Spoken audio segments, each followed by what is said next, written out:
Social media താരം ആറാട്ടണ്ണനെതിരെ പരാതിയുമായി നടി ഉഷ ഹസീന. സിനിമാ നടിമാർക്കെതിരെ ഫേസ്ബുക്കിൽ അശ്ലീലത നിറഞ്ഞ മോശം പരാമർശം നടത്തിയതിനെതിരെയാണ് ആറാട്ടണ്ണൻ എന്ന സന്തോഷ് വർക്കിക്കെതിരെ ഉഷ ഹസീന പരാതി നൽകിയത്.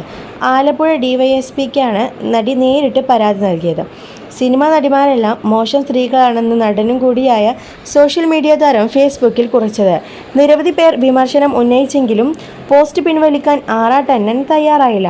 തുടർന്ന് സമൂഹത്തിലെ മറ്റുള്ളവരെക്കുറിച്ചും മോശമായ പോസ്റ്റുകൾ സന്തോഷ് വർക്കി തൻ്റെ സോഷ്യൽ മീഡിയ പേജിൽ പങ്കുവച്ചിട്ടുണ്ട്. ഇതേ തുടർന്നാണ് ആറാട്ടണ്ണനെതിരെ പരാതിയുമായി നടി ഉഷ ഹസീന രംഗത്തെത്തിയത്. സന്തോഷ് വർക്കിയുടെ പരാമർശം 40 വർഷം സിനിമയിൽ പ്രവർത്തിക്കുന്ന തനിക്ക് വ്യക്തിപരമായി വേദനിപ്പിച്ചു. സ്ത്രീത്വത്തെ അപമാനിക്കുന്നതുമായ പരാമർശം സോഷ്യൽ മീഡിയ താരം പങ്കുവച്ചിട്ടുള്ളതാണ് ഉഷ ഹസീന തൻ്റെ പരാതിയിൽ പറഞ്ഞു. മോഹൻലാലിൻ്റെ ആറാട്ട് എന്ന സിനിമയ്ക്ക് റിവ്യൂ നൽകിയതിലൂടെയാണ് സന്തോഷ് വർക്കി സോഷ്യൽ മീഡിയയിൽ പ്രമുഖനായത്. ട്രോളന്മാർ ആറാട്ടണ്ണൻ എന്ന സന്തോഷ് വർക്കിയെ ട്രോളിയപ്പോൾ ആ പേരങ്ങ് സ്വയം സ്വീകരിക്കുകയും ചെയ്തു. ഏതാനും ചിത്രങ്ങളിൽ ജൂനിയർ ആർട്ടിസ്റ്റായി പ്രവർത്തിച്ച സന്തോഷ് വർക്കി ഈ അടുത്തിടെ ഇറങ്ങിയ ബാഡ് ഡേയ്സ്, മമ്മൂട്ടിയുടെ ബസൂക്ക എന്ന സിനിമകളിൽ ശ്രദ്ധേയമായ വേഷങ്ങൾ കൈകാര്യം ചെയ്തിരുന്നു.